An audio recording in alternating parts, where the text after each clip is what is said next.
Salut tout le monde, on va traiter aujourd'hui les déformations tectoniques.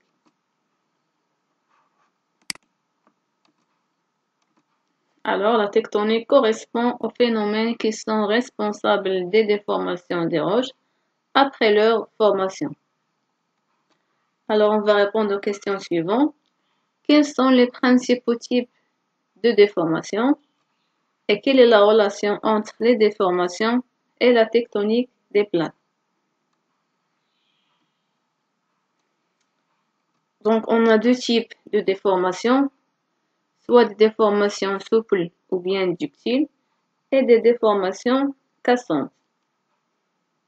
Pour les déformations ductiles ou bien souples sont des plis d'un تشوهات مرنة d'un لدينا الطيات.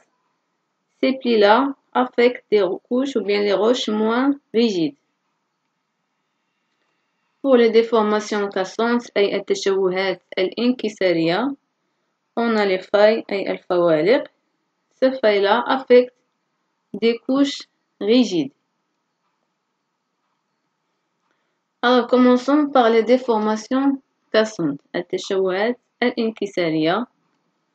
Donc, les failles. Les failles sont des cassures accompagnées d'un déplacement relatif des deux compartiments. الفالق هو عبارة عن كسر في الصخور، وهذا الكسر مصحوب بتحرك الكتلتين الناتجتين عن الكسر.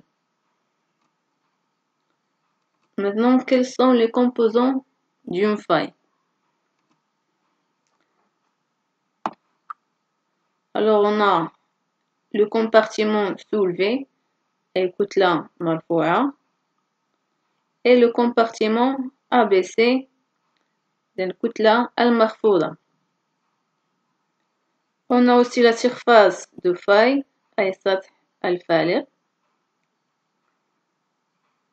هذا السطح هذا عبارة عن المساحة التي تنزلق على مستواها الكتلتان. Pour le plan de faille أي مرآة الفالق هو الجزء الذي يظهر من الكتلة وينتمي إلى سطح الفالق. On a aussi le rejet أي طرح الفالق. On a un rejet vertical et un rejet qui est horizontal. بالنسبة لطرح الفالق إذن هو الذي يدل على تحرك الكتلتين.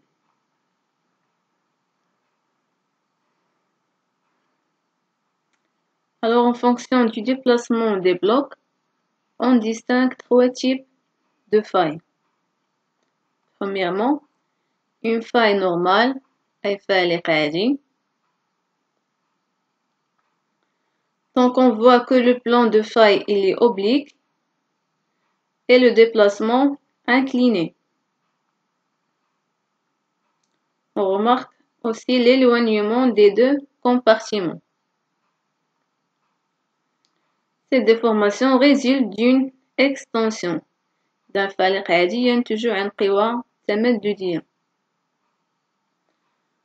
Pour la faille inverse أي فالق معكوس, on a toujours le plan de faille qui est oblique et le déplacement qui est incliné. Dans ce cas-là, on a un rapprochement des deux compartiments. On a تقارب الكتلتين. Donc, cette faille-là résulte d'une compression الناتج الفالق المعكوس ينتج عن قوى انضغاطية.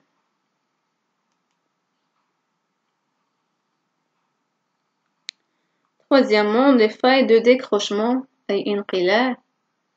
Donc, on distingue du type soit décrochement dextre أي ميامين, soit décrochement sénestre مياسر.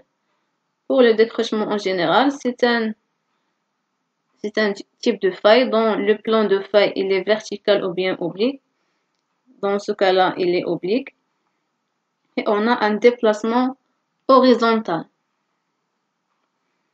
بالنسبة لانقلاع ميامين لدينا حركة الكتلة نحو اليمين. بالنسبة لانقلاع مياسر لدينا حركة الكتلة نحو اليسار.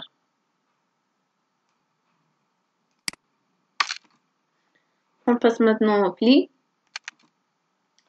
Donc Donc les plis sont des déformations souples résultant d'une contrainte tectonique compressive qui touche les roches souples.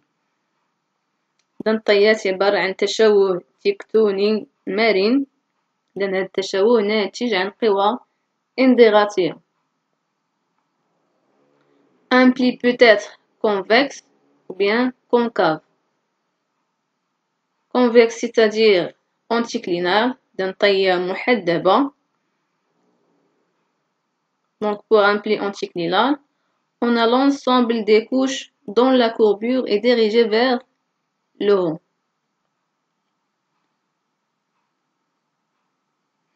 Donc نلاحظوا بأن الطبقات لديها تقوس نحو الأعلى. Et la couche la plus ancienne, qui est en jaune ici, se trouve à l'intérieur du pli. الطبقات القديمة توجد في قلب الطية. Maintenant les plis concaves, c'est-à-dire synclinales, أي طية مقعرة. On voit que l'ensemble des couches dont la courbure est dirigée vers le bas. جميع الطبقات لديها تقوس نحو الأسفل. Et la couche la plus ancienne se trouve à l'extérieur du pli. إذا نلاحظ بأن قلب الطية توجد فيه طبقات الحديثة.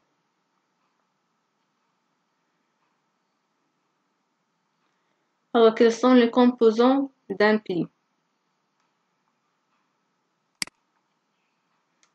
Alors on a un pli anticlinal, أي طية محدبة, et un pli synclinal, طية مقعرة. On a une charnière anticlinale, أي مفصلة الطية المحدبة, et la charnière synclinale, مفصلة الطية المقعرة. Alors qu'est-ce qu'une charnière?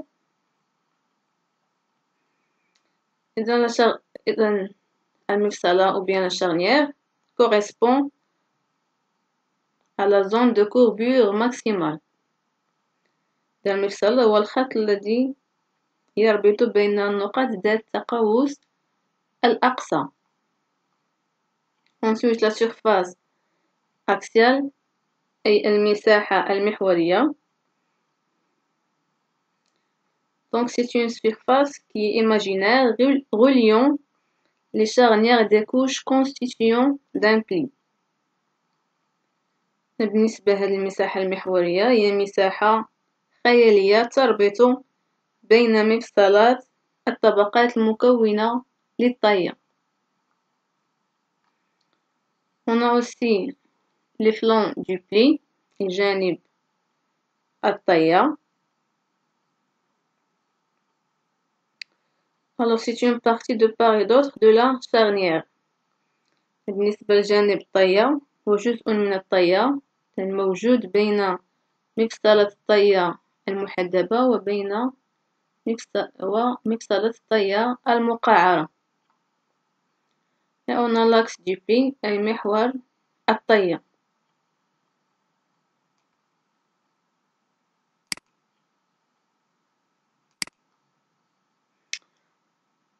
On passe maintenant au type des plis.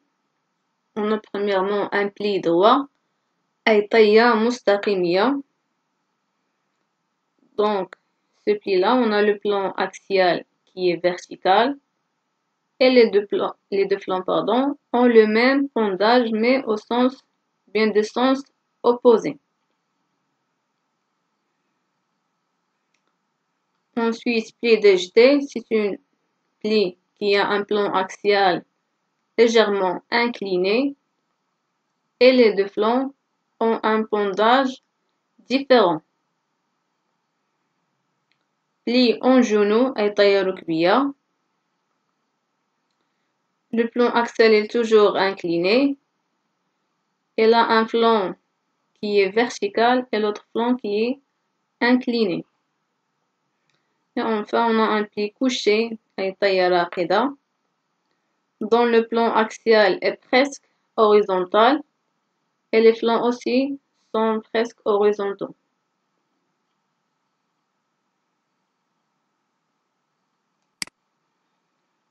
Maintenant, quelle est la relation entre la déformation et la tectonique des plaques? Donc, on a vu deux types de déformation. On a une déformation qui est souple ou bien ductile, ce sont les plis. Et des déformations cassantes, on a les failles. Pour les failles, on a trois types. Premièrement, une faille inverse, faille normale et faille de décrochement. Pour les plis et les failles inverses, ce sont des déformations dues à une compression. Alors, on les trouve dans des zones de convergence. Ce sont les zones de subduction. Pour les failles normales et les failles de décrochement, ce sont des déformations dues à une distension. Donc, on les trouve dans des zones de divergence. Alors, ce sont les dorsales océaniques. Et merci.